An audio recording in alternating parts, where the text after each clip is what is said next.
안녕하세요. 애니의 설레는 문학여행의 박윤정입니다. 애니의 설레는 문학여행은 다양한 문학작품을 읽고 여러분과 같이 감상하고 이야기를 나누는 시간입니다. 이 코너는 청취자 여러분과 함께하는 공간인데요. 함께 읽고 싶은 작품이나 작품에 대한 감상을 저희 수원 공동체 방송 FM 라디오 96.3 홈페이지를 통해 댓글 남겨주시면 소개하는 시간을 갖도록 하겠습니다. 먼저 오늘 방송을 시작하기 전에 청취자 여러분께 양해의 말씀 부탁드립니다. 제가 감기가 온판 걸렸거든요. 그런데 일주일 동안 방송을 위해서 밖에 나가지도 않고 약 먹고 조심했는데도 아직도 코맹맹이 소리가 좀 심하게 나요. 네, 이 점 양해 부탁드리면서 오늘 방송 시작하겠습니다. 오늘 여러분과 함께 감상할 작품은 한강 작가의 채식주의자라는 제목의 소설입니다. 한강 작가는 이제 대한민국에서 모르는 사람이 없을 정도로 소개가 필요 없는 작가가 되었죠. 노벨문학상 수상 발표가 났을 때의 흥분과 감동이 아직도 오롯이 남아 있습니다. 저는 수상 발표 소식을 듣고 친구에게 전화하고 흥분하고 아주 난리를 피웠던 기억이 납니다. 저는 스스로 한강의 팬이라고 이야기하고 다녔거든요. 올해 5월 방송에서는 여러분 들으셨는지 모르겠는데 한강에 소년이 온다라는 작품을 감상했는데요. 그때 방송에서도 친구들에게 저는 농담 반 진담 반 우리나라 소설은 한강 이전과 이후로 나눈다는 말을 했다라고 얘기했거든요. 제가 사용하는 인스타그램에 쓴 소년이 온다 후기에서도 한강 작품의 소설이 소설의 기준이 되었다는 말을 쓰기도 했고요. 저의 이런 한강에 대한 애착을 알고 있는 제 친구는 그때 네가 라디오 방송에서 한강 작가의 노벨상 언급을 했어야 했다고 그랬다면 예언자가 될 뻔했다고 아쉬워하기도 했답니다. 헬리먼의 수상 이유도 아주 감동이었는데요. 역사적 트라우마를 시적인 산문으로 표현했다는 말이 한강의 소년이 온다나 이유나온 작별하지 않는다라는 소설의 가장 큰 특징 중에 하나잖아요. 한강 작품을 선정한 헬리먼의 발표는 제가 한강의 소년이 온다를 친구들에게 소개할 때 쓰는 말과 비슷하기도 했어요. 저도 소년이 온다를 읽기 전까지는 광주에서 죽어간 분들에 대해서만 아파했지 살아남은 자의 고통을 들여다보지 못했거든요. 그런데 소년이 온다를 읽으면서 살아남은 자의 아픔에 그 이야기에 책을 읽다가 책을 덮고는 서성이곤 했어요. 그리고 소년이 온다는 그런 트라우마, 즉 아픔을 시적인 문체로 표현한 것이고요. 그런데 작가는 왜 비유와 상징을 사용한 시적인 언어로 문체를 표현했을까요? 여러분은 어떻게 생각하세요?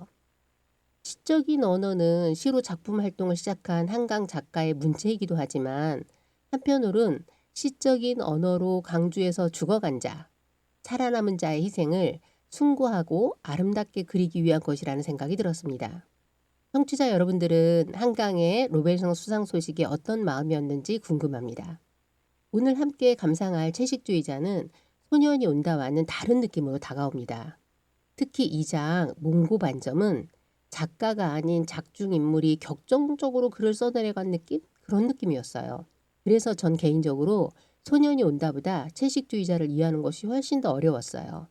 특히 채식으로 비폭력을 말하던 영애가 상처난 동박새를 쥐고 있는 장면이나 2장에서 형부라는 인물을 어떻게 이해할 것인지에 대한 것, 그리고 3장에서 부모조차 연락을 끊은 동생을 돌보는 언니의 심정을 어떻게 이해할지 고민을 많이 하며 읽었습니다. 그럼 작품 본격적으로 시작하기 전에 크리스토퍼의 목소리로 My Heart 듣고 시작하겠습니다. 채식주의자는 3개의 장으로 이루어져 있습니다. 1장의 소제목이 채식주의자이고 2장이 몽고반점, 3장은 나무불꽃입니다. 먼저 1장 채식주의자는 주인공 영애의 남편의 시선에서 그리고 있고 2장 몽고반점은 영애의 형부의 시선에서 그리고 3장 나무불꽃은 언니 이내의 시선으로 그리고 있어요. 이 작품 전체는 영애의 이야기에 초점이 맞춰져 있지만 작품 전체는 영애의 남편, 영애의 형부, 영애의 언니라는 타인의 시선을 통해 영애를 그리고 있어요. 이렇게 타자화된 시선을 통해 영애의 모습을 객관적으로 들여다보게 해요. 보통 주인공의 심리 묘사를 깊게 하기 위한 방법으로 작가들은 주인공을 1인칭으로 한 시점을 많이 사용하는데요. 한강 작가는 이러한 일반적인 기법을 뒤집고 주인공을 타인의 시선에서 바라보게 하는 방법을 통해 인물을 객관적으로 관찰하고 있어요. 그리고 이렇게 인물의 심리를 직접 드러내지 않는 방식이 어쩌면 독자로 하여금 영예의 심리를 읽는데 어려움을 느끼게 한다는 생각도 들었습니다. 일장 채식주의자는 1인칭 영의 남편의 시선에서 영예를 바라보는 1인칭 관찰자 시점으로 보여주는데요. 소설은 나라는 남편이죠. 자기중심적이고 이기적인 영의 남편의 심리를 세밀하게 드러내서 이런 남편과 살아야만 하는 영예의 힘겨움을 느끼게 만들어줘요. 영예의 남편은 영예를 선택한 이유부터 자기중심적이고 이기적인데요.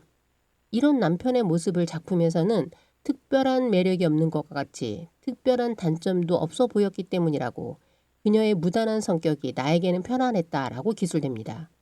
또한 아내가 브레이지어가 가슴을 조여서 견딜 수 없다는 말에 나야 브레이저를 해본 적이 없으니 그것의 착용감이 얼마나 숨막히는 것인지 알 길이 없었다라는 말로 아내에 대한 몰이해를 보여줍니다. 더불어 영예의 계속되는 악몽에도 그것이 어떤 꿈이냐고 묻지 않았다며 무신경한 태도로 보여줘요. 나아가 억지로 고기를 먹이려는 강압에 맞서 영예가 손목을 그었을 때 남편은 구역질이 났다. 놀람이나 당혹감보다 더 강하게 아내에 대한 혐오감을 느꼈다라고 말합니다. 즉 영예의 남편은 아내에 대한 애정이나 배려보다는 자기 편할 만한 사람을 선택했고 영예의 변모에 혐오감을 느끼며 이혼을 선고하는 이기적이고 자기중심적인 남자의 전형으로 등장합니다. 그런데 이렇게 자기중심적인 모습은 남편뿐만 아니라 영예의 아버지 또한 다르지 않았는데요. 아버지는 어릴 적에도 자식들에게 폭력을 행사하는 것으로 자신의 권위를 세우려고 했던 아주 가부장적인 사람이에요. 이런 아버지의 권위적이고 폭력적인 모습을 작품은 이렇게 묘사합니다. 월남전에 참전에 무궁훈장까지 받은 것을 가장 큰 자랑으로 여기는 그는 목소리가 무척 크고 그 목소리만큼 대가 센 사람이었다. 내가 월남에서 베트공 7을 하고 시작되는 레퍼토리를 사위인 나도 2번 들은 적이 있다.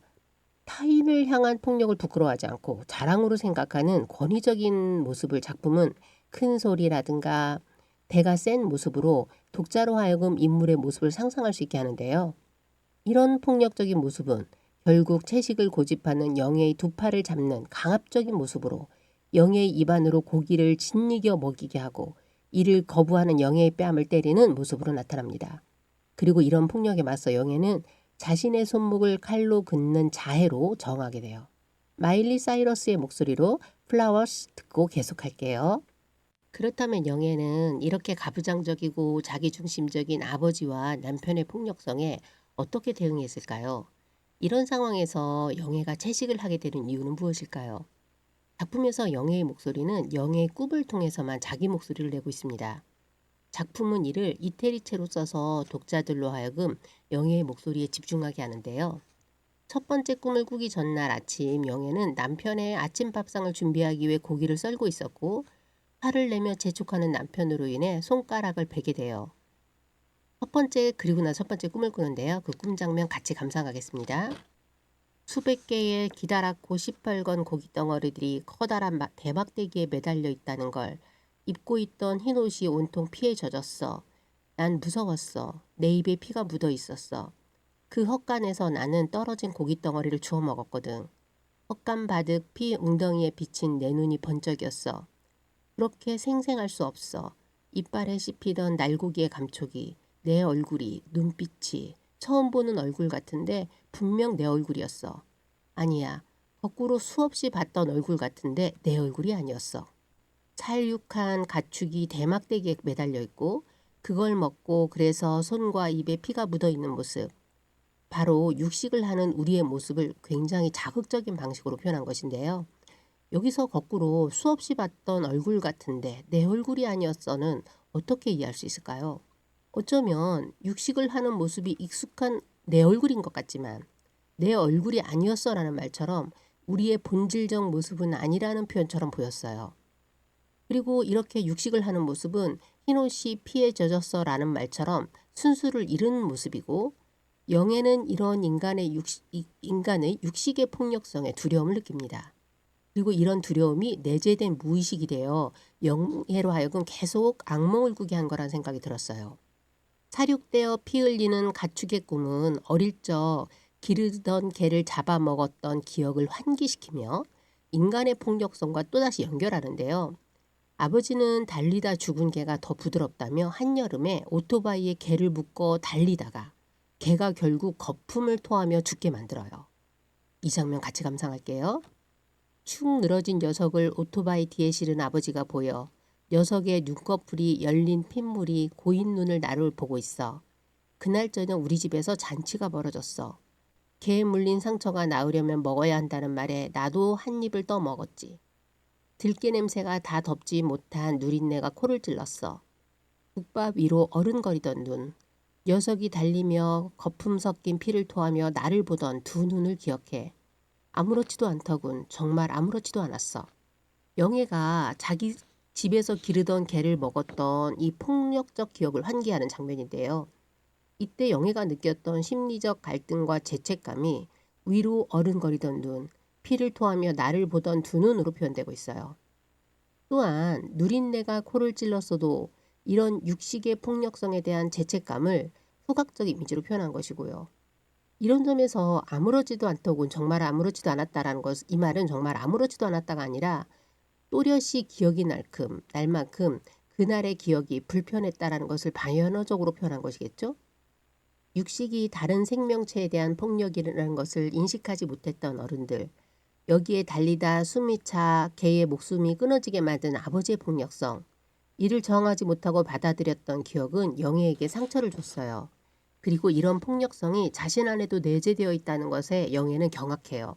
어쩌면 생태계 사슬에서 상위 포식자인 인간의 육식적 욕망은 또 다른 폭력이라는, 다른 생명체에 대한 또 다른 폭력이라는 무의식이 영애로 하여금 채식을 하게 만들었다는 생각이 들었습니다. 이런 인간의 육식적 폭력과 대비적인 것으로 작품은 가슴을 들고 있는데요. 작품에서 영애는 가슴을 드러내고 햇빛을 쬐는 장면이 여러 번 나오는데요.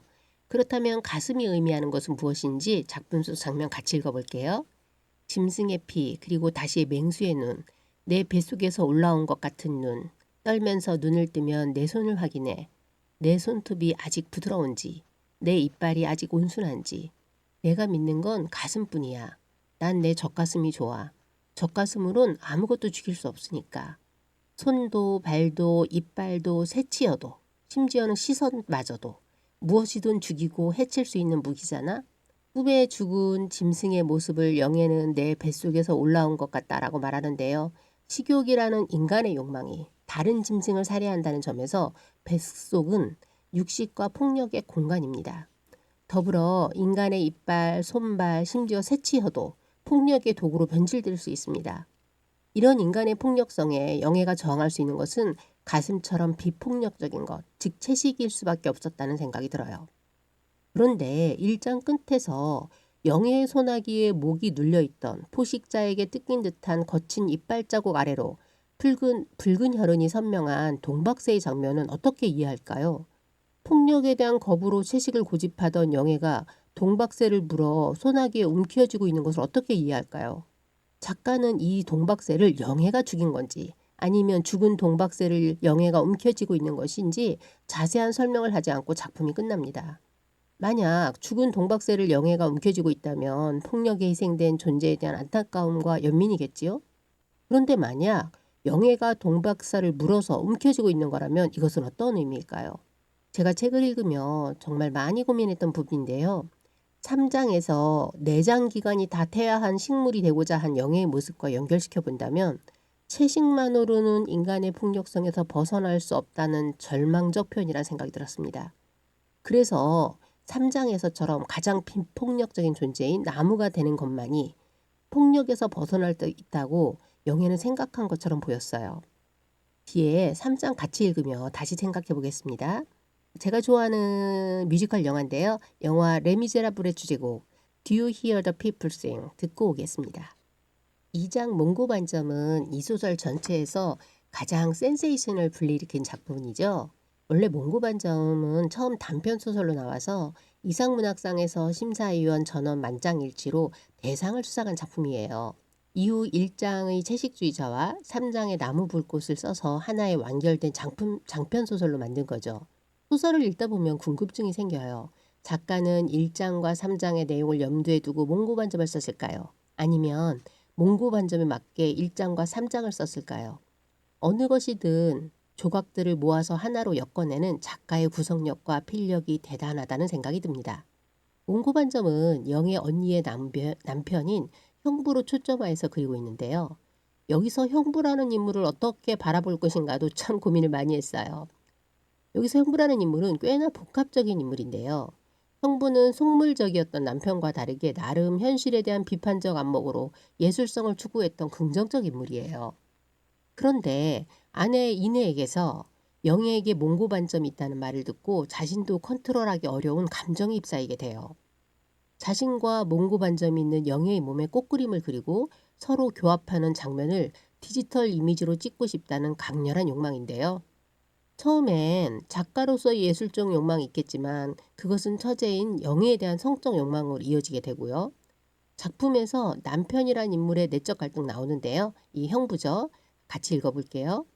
어떻게 포르노그래피를 명백하게 짝이 없는 포르노그래피를 연출에 찍을 수 있겠는가? 음란물을 제작한 자로 낙인시킬 수 있다는 것. 그의 선택으로 인한 발걸음 한 번에 그가 이뤄온 모든 것을 심지어 가정마저도 이룰 수 있다는 공포를 경험하지 않았어도 좋았을 것이다. 그러면서 어떻게 이 이미지로부터 달아날 수 있을 것인가를 고민하지만 이것만큼 강렬하게 매혹적인 어떤 이미지도 존재하지 않는다고 생각해요. 즉 영애와의 포르노그래피를 찍지 말아야 한다는 금기가 크면 클수록 욕망은 더 확대되는 거죠. 그렇다면 형부라는 인물에게 도대체 몽고반점은 어떤 의미를 갖길래 그렇게 강렬하게 욕망하게 된 걸까요? 이 부분도 같이 감상해 볼게요. 푸른빛 몽고반점, 태화된 모든 사람에게서 사라진 오로지 어린아이의 엉덩이와 등만을 덮고 있는 반점, 오래전 갓난 아들의 엉덩이를 처음 만지며 느꼈던 말랑말랑한 감촉의 희열과 겹쳐져 그녀의 한 번도 보지 못한 엉덩이는 그의 내면에서 투명한 빛을 발한다. 그녀가 고기를 먹지 않는다는 것마저 그 푸른빛과 같은 반점의 이미지와 떼놓을 수 없을 만큼 어울리게 느껴졌다. 여기서 어쩌면 형부라는 인물에게 몽고반점은 이제는 태화된 원시의 모습이고 어린아이의 엉덩이에서만 볼 수 있는 순수의 결정체 같은 것이었다는 생각이 들어요. 그리고 영예의 몽고반점에서 육식의 폭력성이 없는 식물의 비폭력성 같은 것, 다시 말해 원시의 자연이 주는 순수를 느낀 것이란 생각이 들었어요. 그리고 이런 원시성과 순수성에 대한 갈망은 형부라는 인물로 하여금 처제에 대한 강렬한 성욕을 느끼게 만들어요. 결국 형부는 처제와 자신이 아는 후배에게 모델이 되어줄 것을 부탁하고 둘의 몸에 꽃그림을 그리게 돼요. 성관계를 부탁하는 형부의 요구에 형부의 후배는 이 사람은 뭐예요? 창녀나 그런 사람은 아닌 것 같은데 또 창녀라고 해도 이래도 되는 거예요? 라며 결국 그 자리를 박차고 나가요. 이후 영애와 성관계를 하려는 형부의 요구에 영애는 안 된다고 거절하며 그 이유가 형부의 몸에는 꽃그림이 없다고 말해요. 영애의 말 들어볼게요. 정말 하고 싶었어요. 그 사람 몸에 뒤덮인 꽃이요. 그게 날 못 견디게 했던 거야. 그것뿐이에요. 어쩌면 영애에게 성관계의 대상이 형부의 후배냐 형부냐라는 대상은 중요하지 않았던 거죠. 영애의 몸과 마음을 동요시켰던 것은 상대의 몸에 꽃그림이 있느냐 없느냐였어요. 다시 말해 꽃이라고 상징되는 영애의 자연에 대한 갈증, 즉 녹색 갈증이 결국은 형부와의 성관계를 받아들인 이유가 돼요. 처음 꽃그림을 그리고 나서 영애가 꽃그림을 그리니 꿈을 꾸지 않는다고 꽃그림이 지워지면 다시 그려주면 좋겠다라고 말하는 장면이 있는데요. 어쩌면 자신이 식물, 꽃이나 나무가 되었다고 느꼈을 때 육식의 폭력성에서 벗어났다고 느낀 것이고 이것이 악몽을 꾸지 않게 된 것은 아닌가라는 생각이 들었습니다. 하지만 영예의 몽고반점에서 원시적 순수성을 갈망했던 형부라는 인물도 자연에 대한 갈망으로 성관계를 허락했던 영예에게도 결말은 당연히 비극적일 수밖에 없고요. 영예는 결국 정신병원에 입원하게 되고 형부라는 인물은 언니 이내로부터 떠나게 돼요. 제가 두 번째 장인 몽고반점을 읽으며 형부라는 인물을 어떻게 정의 내려야 할지, 형부의 행동을 어떻게 이해할지 이해하기 어려웠다고 말씀드렸는데요. 단순히 예술적 갈망이 성적 갈망으로 이어지고 이것이 파국으로 치닫는 걸로 이해해야 하는지, 영애처럼 원시적 순수의 자연에 대한 갈망으로 이해할지 어려웠습니다. 이런 형부라는 인물의 모습을 3장 나무불꽃에서 영애의 언니인 인의 시선으로 돌아봐도 재미있을 것 같다는 생각이 듭니다. 화사의 목소리로 마리아 듣고 오겠습니다. 3장 나무불꽃은 이 소설의 마지막 장으로 영애의 언니인 인혜의 시선으로 그려집니다. 영애는 정신병원에서 나가 폭우가 쏟아지는 밤 산빛 아래 외딴 자리에서 비에 젖은 나무들 중 한 그루인 듯 미동도 하지 않고 서 있다가 발견이 돼요. 그리고 잠결인 듯 인혜는 영애의 목소리를 듣습니다. 그 장면 같이 감상할게요. 언니, 내가 물구나무 서 있는데 내 몸에 잎사귀가 자라고 내 손에서 뿌리가 돋아서 땅속으로 파고들었어. 끝없이 끝없이. 응, 사타구니에서 꽃이 피어나려고 해서 다리를 벌렸는데 잠결에 들은 영애의 목소리는 처음엔 나직하고 다정했으며 중간쯤에선 어린아이의 목소리처럼 천진했다. 영애는 채식을 하지만 그것만으로는 인간이 갖는 폭력성을 버릴 수 없다고 생각했던 것 같습니다. 이런 인간의 폭력성에 앞서 언급한 영애가 동박새를 움켜쥐고 있는 모습에서 나타나는데요. 영애는 채식이 아닌 금식을 통해 스스로 식물이 되고자 합니다. 이런 점에서 폭우 속 밤 산빛 아래 나무처럼 서 있던 영애의 모습은 나무처럼 식물처럼 비폭력 존재가 되고 싶은 영애의 갈망을 표현한 것이고요. 여기서 작품은 영애의 목소리를 어린아이처럼 천진하다고 표현하는데요. 폭력적이진 순수한 모습을 어린아이의 목소리에 빗대어 표현했겠죠. 그리고 이것은 예정에는 먹던 과일이나 유보초밥도 먹지 않는 극단적인 금식으로 나타나게 돼요. 언니, 나 내장이 다 퇴화했다고 그러지. 나는 이제 동물이 아니야, 언니. 중대한 비밀을 털어놓는 듯 아무도 없는 병실을 살피며 영애는 말했다. 밥 같은 거 안 먹어도 돼. 살 수 있어. 햇빛만 있으면.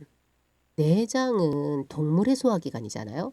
자신은 이제 동물인 인간이 아니고 나무이기 때문에 내장도 퇴화할 거고 앞으로는 나무에게 필요한 물과 햇빛만으로도 충분히 살 수 있다는 거죠. 이런 영애에게 언니는 안 먹으면 죽어라고 말하지만 영애는 왜 죽으면 안 되는 거야 라고 반문합니다. 그렇다면 영애가 육식의 폭력에서 더 나아가 죽을 수도 있는 금식이라는 극단적 방법을 쓰게 된 이유는 무엇일까요? 영애의 왜 죽으면 안 되는 거야 라는 말을 들으며 언니 인애는 어릴 적 길을 잃고 헤매는데도 불구하고 영애가 우리 그냥 집으로 돌아가지 말자라고 했던 기억을 떠올리며 과거를 회상합니다. 권위적이고 가부장적인 아버지의 손찌검은 유독 영애를 향했다고 술국을 끓여주는 맏딸이었던 자신에 대해서는 아버지도 알게 모르게 조심스러워했으나 고지식하고 아버지의 비유를 마치지 못했던 영애는 어떠한 저항도 하지 않고 그 폭력을 뼛속까지 받아들였다는 것을 인애는 깨닫게 됩니다. 어쩌면 영애는 길을 잃는다는 두려움보다도 아버지의 폭력이 더 두려웠고 이것이 그냥 집으로 돌아가지 말자고 했던 것이겠죠. 그리고 이렇게 쌓인 폭력의 상처가 폭력을 두려워하고 비폭력적인 존재인 나무가 되기 위한 극단의 방법으로 자신을 내몬 것이고요.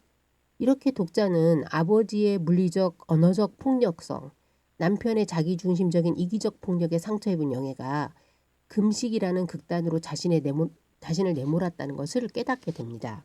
이 장면 같이 감상해 볼게요. 이제 그녀는 안다. 그때 맏딸로서 실천했던 자신의 성실함은 조숙함이 아니라 비겁함이었다는 것을, 다만 생존의 한 방식이었을 뿐임을. 어쩌면 이내가 아버지에게 끓여준 술국은 가부장적 폭력에 체념하고 복종한 생족의 방식이었을 뿐이라는 것을 라는 깨달음이죠. 반면 영애는 그 폭력을 온전히 받아들이고 이렇게 쌓인 상처가 폭력에 대한 극단적 저항으로 나타난 것이고요. 영애는 가부장적이고 인 아버지의 폭력, 나아가 자기중심적인 남편의 폭력에 지쳐 있습니다. 그러다 어느 날 꿈을 꾼 후 자신은 생태계 질서 속에서 자신도 육식을 위해 다른 생명체에게 폭력을 행하는 사람이었다는 것을 깨닫습니다. 다시 말해 영애는 가부장적 제도 속에서는 폭력의 희생자였지만 생태계적 질서 속에서는 사육된 가축의 고기를 먹는 가해자라는 것을 깨닫는 거죠. 그리고 이것은 다른 생명체에 대한 사육을 금하는 채식으로 나타나죠. 하지만 채식을 해도 인간이 갖는 폭력성에서 벗어날 수 없다는 것을 1장에서 물어뜯은 동박새를 쥐고 있는 모습으로 보여줍니다. 그리고 이런 인간의 폭력 속에서 벗어날 수 있는 길은 스스로 비폭력적인 존재인 나무가 되는 길밖에 없다 생각하고 금식으로 나아가게 된 것이죠. 요번 그 여의도 집회에서 나왔던 그리고 20, 30대 MZ 세대들이 몸을 막 그 흔들며 그다음에 응원봉을 흔들며 예, 팔짝팔짝 뛰면서 불었던 노래인데요. 지드래곤의 삐딱하게 듣고 다시 시작할게요. 제가 방송 처음에서 부모도 외면한 영애를, 그것도 자기 남편과 성관계를 한 이미 정신병자가 된 영애를 언니 니네는 어떻게 받아들이고 돌볼 수 있었을까라는 의문을 제기했었잖아요. 작품에서 이내는 고등학교 졸업 후 빈손으로 상경해서 자신의 힘으로 자립의 기반을 마련한 성실하고도 책임감이 강인한 여인입니다. 여기에 4살 차이 나는 영애에 대해서는 언니라기보다는 엄마와 같은 책임감을 갖는 인물이에요. 작품에서는 이를 손이 거칠던 아버지에게 차례로 뺨을 맞던 어린 시절부터 영애는 그녀에게 무한히 보살펴야 할 흡사, 모성애와 같은 책임감을 안겨주는 존재였다라고 말합니다. 즉 두 사람은 아버지의 폭력에 고통받았던 상처의 기억을 같이 공유하고 있는 존재입니다. 그리고 이런 폭력적 가정 환경에서 영애와 인애는 나무처럼 서로 기대고 의지하는 존재였다는 것을 영애의 언니 세상의 나무들은 모두 형제 같아 라는 말로 이해할 수 있습니다. 그런데 작품은 언니와 영애의 과거의 트라우마니 아니라 언니 인애 또한 자기중심적이고 무심한 남편으로부터 상처받는 존재라는 것을 보여줘 영애와 인애를 동일선상에 올려놓습니다. 즉 영애와 인애는 유년에는 아버지의 폭력의 상처 그리고 결혼 후에는 이기적인 남편으로 인해 고통받는 존재라는 점에 서갔습니다. 그리고 이런 동병상련의 마음이 인애가 영애를 버리지 못하고 돌보는 것은 아닐 거라는 생각이 들었어요. 우리 집에 아빠 있어? 그가 떠난 뒤 지우는 그녀에게 묻곤 했는데 그 질문은 그가 떠나지 않았을 때에도 아이가 아침마다 던졌던 것이다 라는 말에서 드러나듯 인애의 남편 또한 자기의 예술적 욕망을 제외한 나머지 심지어는 아들 지우에 대해서도 무심했던 인물입니다. 남편을 만나게 된 것도 지쳐 보이는 남편에 대한 연민에서 시작된 것처럼 인애에게 남편은 자신의 힘으로 쉬게 해주고 싶은 존재였어요. 하지만 이런 인애의 노력에도 불구하고 남편의 예술 세계는 그가 이해할 수 없는 부분이었고 그것은 소통의 부재로 이로 인해 인애는 답답함을 느끼게 돼요. 이런 남편의 모습은 인애가 계속되는 출혈로 힘들고 지쳐 있을 때 풀 수 없는 영애에 대한 성적 욕망을 위해 인애에게 잠자리를 요구하는 남편의 짧고 강압적인 표현으로 이어져요. 이 장면 같이 볼게요. 조금만 참아. 그때 그녀는 기억했다. 남편이 조금만 참아라고 말한 거예요. 그 말을 그녀가 잠결에 무수히 들었다는 것을 잠결에 이 순간만 넘기면 얼마간은 괜찮을 거란 생각으로 견뎠다는 것을 혼곤한 잠으로 고통을 치욕마저 지우곤 했다는 것을 그리고 난 아침 식탁에서 무심코 젓가락으로 자신의 눈을 찌르고 싶어지거나 찻주전자의 끓는 물을 머리에 붓고 싶어지곤 했다는 것을 인애는 작품에서 늘 견디고 참으며 생존하려 했던 인물입니다. 심지어 결혼 생활에서도 늘 남편에게 맞추며 참아온 사람이에요. 그런 인애에게 조금만 참아라는 남편의 말은 그 자체로 폭력이란 생각이 들었습니다. 아내인 인애를 배려하지 않고 자신의 성적 욕망의 해소만을 중시하는 이기적 폭력성에 지친 영애의 심리를 작품은 눈을 찌르거나 끓는 물에 머리를 붓고 싶어지게 한다는 말로 인애가 받은 상처와 절망감을 보여줍니다. 그리고 이런 가부장적 질서에 순응하며 살아야 하는 삶에 대해 인애가 느끼는 가슴의 통증과 아픔을 그 집이 점점 자신의 몸을 죄어오는 것 같다라는 말로 묘사합니다. 나아가 정신을 잃은 영애를 보며 지금 그녀가 남모르게 겪고 있는 고통과 불면을 영애는 오래전에 보통의 사람들보다 빠른 속력으로 통과해 거기서 더 앞으로 나아간 것은 아닐까라며 정신을 놓아버린 영애를 이해해주는 모습을 보여줍니다. 저는 3장 나무불꽃을 읽으며 과거에서 현재까지 계속되는 영애와 인연의 동병상련의 상처가 인애로 하여금 영애를 끝내 버리지 못하고 돌보게 한 것이란 생각이 들었습니다. 콜드플레이 목소리로 비발라 비다 듣고 올게요. 한강의 작품은 비극적이면서도 희망적입니다. 채식주의자 또한 그럼 우리 인간은 본질적으로 폭력적이고 이걸 벗어날 길은 죽음밖에 없는 걸까라는 정말 절망을 갖게 하는데요. 하지만 한강은 그럼에도 불구하고 견디며 살아야 한다는 메시지를 전해줍니다. 이내는 자기만의 세계에 빠져 사는 남편과의 가정생활, 그리고 하열이 계속되는 어느 날 새벽 자살을 생각하며 박명의 새벽산에 오른 기억을 떠올립니다. 이 장면 같이 감상할게요. 그 모습을 지우려고 고개를 흔들면 어째서인지 한낮에 여름 나무들이 마치 초록빛의 커다란 불꽃처럼 그녀의 눈앞에 어른거린다. 그녀는 알 수 없다. 그것들의 물결이 대체 무엇을 말하려 하는지. 그 새벽 좁다란 산길의 끝에서 그녀가 보았던 박명 속에서 일제히 푸른 불길처럼 일어서던 나무들은 무슨 말을 하고 있었는지. 그것은 결코 따뜻한 말이 아니었다. 위안을 주며 그녀를 일으키는 말도 아니었다. 오히려 무자비한, 무서울 만큼 서늘한 생명의 말이었다. 어디를 둘러보아도 그녀는 자신의 목숨을 받아줄 나무를 찾아낼 수 없었다. 마치 살아있는 거대한 짐승처럼 완강하고 삼엄하게 온몸을 버티고 서 있을 뿐이었다. 나무에 목을 매기 위해 산을 올랐지만 어떤 나무도 이내의 죽음을 받아들여주지 않습니다. 그리고 푸른 불길처럼 일어서던 나무들은 위로와 위안의 말이 아닌 생명의 말을 합니다. 그 말은 너무 무섭고 서늘할 만큼 차가운 말인데요. 그 말은 나무들처럼 완강하고 삼엄하게 온몸을 버티라는 것, 다시 말해 살아 견디라는 말이었다고 말합니다. 이런 점에서 초록빛의 커다란 불꽃은 나무의 생명의 불꽃입니다. 결국 이내는 살아 견디라는 말에 자살을 포기하고 돌아와요. 그리고 지우를 보며 자신이 그런 무책임한 생각을 했다는 것에 놀라요. 정신병원에서 영애를 퇴원시켜 돌아가는 구급차 안에서 이내는 영애에게 말합니다. 이것은 꿈일지 몰라. 꿈속에선 꿈의 전부인 것 같잖아. 하지만 깨고 나면 그게 전부가 아니란 걸 그러니까 언젠가 우리가 깨어나면 그때는 라고 시작하는 이 말은 이런 시련과 고통도 잠시 꿈일 뿐이고 언젠가 시간이 지나면 우린 또 우리의 삶을 살아야 한다는 의미라고 해석합니다. 이어 작품은 활활 타오르는 도로변의 나무들, 무수한 짐승들처럼 몸을 일으켜 일렁이는 초록빛의 불꽃을 쏘아본다라며 소설이 끝납니다. 제목인 나무 불꽃의 상징성을 짐작하게 하는 살아있는 짐승 같은 짙은 초록으로 활활 타오르는 나무 불꽃은 생명력 그 자체를 상징합니다. 아프고 힘들어도 투정하지 않고 자기 삶을 내려놓지 않고 그 자리에서 묵묵히 살아 견디는 나무처럼 우리도 그렇게 견뎌야 한다는 것을 작가는 작품 말미에 배치하는 방식을 통해 절망 속에서 건져 올린 희망을 이야기합니다. 지금 이 방송을 듣고 계신 청취자 여러분들도 누군가는 행복하고 누군가는 아프고 누군가는 외롭고 누군가는 분노하기도 하겠죠. 우리 삶의 모습이 이렇게 다양하듯 우리의 일생도 이렇게 다양한 삶의 모습이 점과 점이 모인 것처럼 이어진 거란 생각이 듭니다. 하지만 어떤 경우에도 생명 있는 존재로 태어난 우리는 생명력 가득한 나무 불꽃처럼 묵묵히 살아야 가야 한다는 생각이 들었습니다. 오늘도 청취해 주셔서 감사합니다. 마지막으로 엔니오 모레코네의 가브리엘의 오보에 들으며 이 시간 끝마치겠습니다. 여기까지 애니의 설레는 문학여행이었습니다.